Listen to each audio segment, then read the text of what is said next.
لو لقيت الام هي اللي سايقه البيت، الكلمه كلمتها والشوره شورتها، اهرب اهرب. السلام عليكم، بنت شكلها عجبك، رحت اتقدمت لها واتجوزتها، اكتشفت انها طلعت شكل على الفاضي. طب مش مشكله، الشكل هاخد واحده متدينه وعارفه ربنا، طلعت مقصره في كل حاجه تانية غير الدين. كان ليا واحد صاحبي بيقول لي انا مش عايز اتجوز شيخه، انا عايز رقاصه تايب.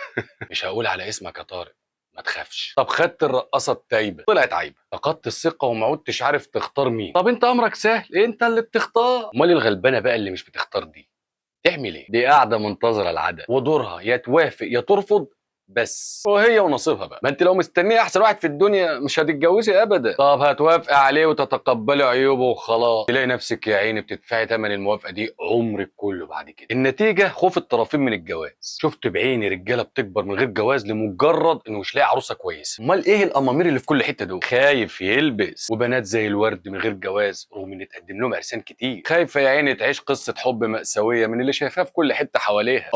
اعيش حره من غير جواز مش احسن ما اعيش مطلقه ولا مخلوعه ولا زوجه تعيسه؟ خد بالك احنا بنتكلم عن الاختيار لسه، ما اتكلمناش عن اي عقبات تانية كفيله انها تبوظ اي جوازه حتى لو كان الاختيار صح. طب الحل ايه؟ اختار ازاي؟ تعالى لي يا غالي، في علامات تعرفك ان الشريك اللي انت اخترته ده ينفعك ولا لا. علامات من على الوش كده قبل ما تبدا تعاشره وتشوف طباعه. بالنسبه للشاب اللي بيدور على عروسه، اول حاجه دور على اللي شكلها يعجبك. وانا هنا ما اقصدش الجميله، انا قلت اللي شكلها يعجبك انت. الجمال نسبي، واللي بيعجبك مش بالضروره يعجب غيرك. المهم ما تاخدش واحده انت مش مقتنع بشكلها ايا كانت الاسباب، اصلها محترمه ومتدينه وبنت ناس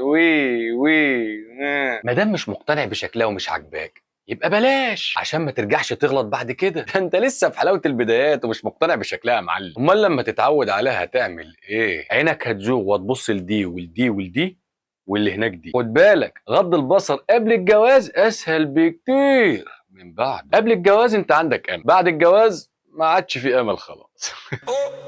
لبست. ما هو لو مراتك مش ماليه عينك هتلاقي نفسك طول اليوم بتقاوم انك تبص لدي ولدي وتحسد ده على مراته الحلوه وتندم انك ما خدتش فلانه الحلو وتتخيل لو انت مع دي عشان حلو. طب ليه؟ ما من الاول يا ابني. يبقى اول حاجه اختار اللي شكلها عاجبك، وبعد كده ايه؟ في علامه قويه جدا تقدر تعرف بيها البنت دي تنفع زوجه ليك ولا شريك سكن بينضحك في كل حاجه. بص على بيتها، بص على ابوها وامها، ابوها راجل وامها ست ولا الادوار متبدله. انت فاهم انا بقول ايه كويس؟ ببساطه لان البنت اللي اتربت في بيت ابوها راجل فيه هتتعامل معاك زي ما شافت ابوها بالظبط، انك راجل البيت. لكن اللي اتربت في بيت امها هي اللي ماشياه وابوها زيه زي الكومودينو، ما تتوقعش انها تتعامل معاك راجل البيت. لا، هتبقى عايزه تقلد امها وتتحكم هي في كل امور البيت وتبقى عايزاك زي ابوها. مالكش لازمه. صدقني فعلا زي ما بيقولوا اقلب القدر على فمها تطلع البنت لامها. فعلا البنت في البيت بتتحول لامها عاجلا ام اجلا. يبقى لو لقيت الام هي اللي سايقه البيت، الكلمه كلمتها والشوره شورتها، اهرب اهرب. يبقى لو لقيت الام هي اللي سايقه البيت، الكلمه كلمتها والشوره شورتها، اهرب اهرب. هتقول لي طب لو الاب والام متفاهمين وبينهم مشاركه في البيت ومحدش فيهم فوق التاني؟ ما تصيعش عليا يا غالي، انت فاهم انا بقول إيه كويس.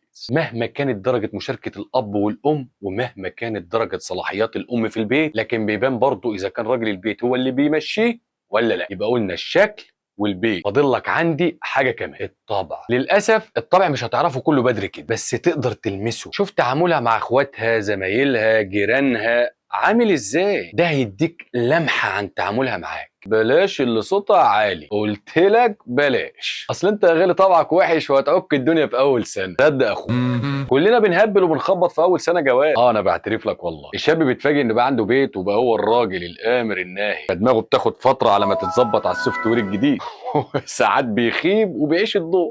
بكل صراحه، فلازم تاخد واحده تستحمل هبلك ده في السنه الاولى، لان الشعنونه الناشفه العصبيه ام صوت عالي مش هتستحملك وهتخش فيك شمال. واياك تخلي المال او الجاه في معادله الاختيار بتاعك، اوعى. وانا مش قصدي انك تاخد المعدومه اللي من قاع المجتمع، ما دام بيت ماشي ماديا كويس واهله ناس محترمه وسمعتهم نظيفه دوس. ما تقعدش بقى تتنطط لي بعروسه مش عارف شغاله ايه وابوها يبقى الباشا مش عارف مين، كل دول ما لهمش وزن في الحياه الزوجيه، هباء. وما تخليش في فروق طبقيه بينك وبين عروستك علشان ما ترجعش تندم. عرفت ازاي تختار عروسه؟ اركن لي بقى كده على جنب وتعالى لي يا ابو العروس. انت والله اللي صعبان عليا، بتبقى يا عيني مش عارف تعمل ايه، خايف تقبل عريس يطلع عينك وعين بنتك وخايف ترفضه لما يجيش حد بعده، خايف تقول له انا بشتري راجل يطلع عيل ويندمك على ثقتك. خايف تحط عليه عشان تأمن بنتك، يطلعه بعد كده على البيت ويدوخك انت وهي بعد كده في المحاكم. خايف تاخد الغني لحسن يدوس عليك، وخايف تاخد الفقير لحسن يجوع بنتك. خايف تاخد الباشا لحسن ما يعملكش اعتبار، وخايف تاخد الغلبان لحسن ما يصونش بنتك. ما هو اصل العريس الوسطي ده عملة نادرة مش موجود للاسف. السوق مليان رجاله كسر، رجاله بالاسم بس. طب تختار لي بنتك مين؟ في المقام الاول لو في واحد انت شايفه من صغره قدام عينك بيكبر محترم ومتربي وماشي على الصراط المستقيم، عارف هتقول لي ايه؟ مفيش حد كده الا اذا كان ابن عمها ولا ابن خالتها، وانت مش عايز جواز القرايب. ماشي يا سيدي. مبدئيا ما تحطش انت كمان المال والجاه في حسبتك وانت بتختار. ما تفرحش بالعريس اللي في العلالي لحسن هو واهله هيبصوا لك من فوق. خلي الفروق بينكم بسيطه، وفكك خالص من دخله العريس. اصله هيجي لك موطي راسه في الارض وبيصلي الفرض، ومش بعيد يكون بيسبح وهو قاعد معاكم كمان. كل ده جميل بس مش مقياس، لانه ممكن يكون بيخدعك. ركز مع اهله، ليه كبير ولا لا، وكبيره ده راجل ولا ست، والراجل ده ليه كلمه ولا شورتها. ده بيبان بسهوله في القعده ولما بتسال عليهم بعد كده. بس اعمل حسابك زي ما قلت، اول سنه هيحصل فيها شويه نوش كده، هو هيلوش في بنتك، بنتك هتلوش فيه.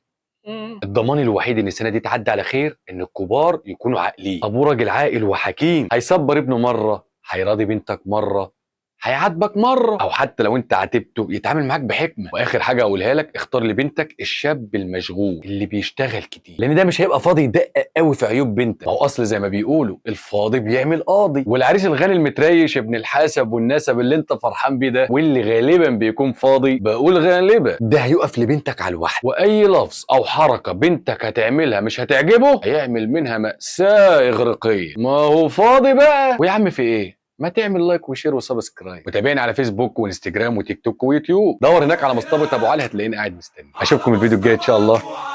سلام. هتلاقيني قاعد مستنيك، ضحكة من قلبك تكفي عنا الف جواب.